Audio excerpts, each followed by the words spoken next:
Le pays est au bord de l'implosion. Entre deux présidents qui se disputent le pouvoir, les civils sont pris au piège. Les combats font rage dans les rues d'Aboubo, quartier populaire, bastion de la résistance et de la souffrance. Les tirs, les roquettes, les pillages. Tout le monde cherche à fuir, mais certains n'ont nulle part où aller. Parmi eux, un jeune homme discret, courageux, que personne ne reverra pendant des mois. Il s'appelait Arsène Konet, 27 ans. Étudiant en mécanique, rêveur silencieux, il vivait avec sa mère et sa petite sœur dans une petite cour commune d'Aboubo. Il réparait des réfrigérateurs pour aider à nourrir sa famille. Il rêvait d'ouvrir un petit atelier un jour, loin du vacarme des armes. Mais en mars 2011, les combats atteignent leurs rues. Les miliciens débarquent. On tire sur les portes. Les maisons brûlent. Sa mère hurle. Sa sœur saigne. Dans la panique, Arsène comprend que fuir, c'est mourir. Il ouvre le congélateur d'un voisin, vide, éteint, et s'y glisse. Il referme. Il ne voit plus rien. Il n'entend plus que le feu, puis le silence. Le quartier est détruit. Les corps s'entassent. Sa famille est portée disparue. Personne ne cherche Arsène. On le croit mort comme tant d'autres.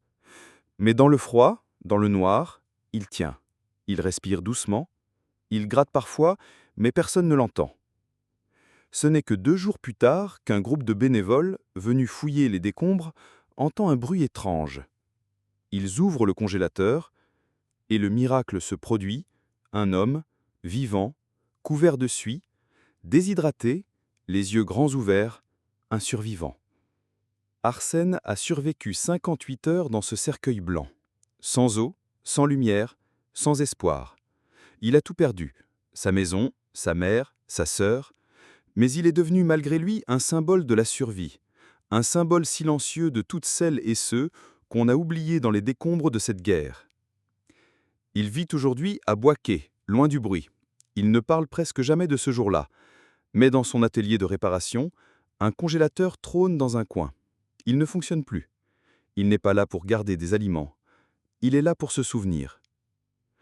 Chaque guerre laisse des cicatrices que personne ne voit. Chaque survivant porte une mémoire que le monde oublie trop vite. Arsène n'est pas un héros qu'on célèbre. Il n'a pas fait la une des journaux. Mais il a résisté. Il a survécu. Et aujourd'hui, il témoigne, en silence, de ce que tant ont vécu et n'ont pas pu raconter. Si cette histoire vous a touché, partagez-la, pour qu'on n'oublie jamais les oubliés, pour que ceux qui restent ne soient plus seuls dans le silence. Abonnez-vous, pour qu'aucune histoire vraie ne tombe dans l'oubli.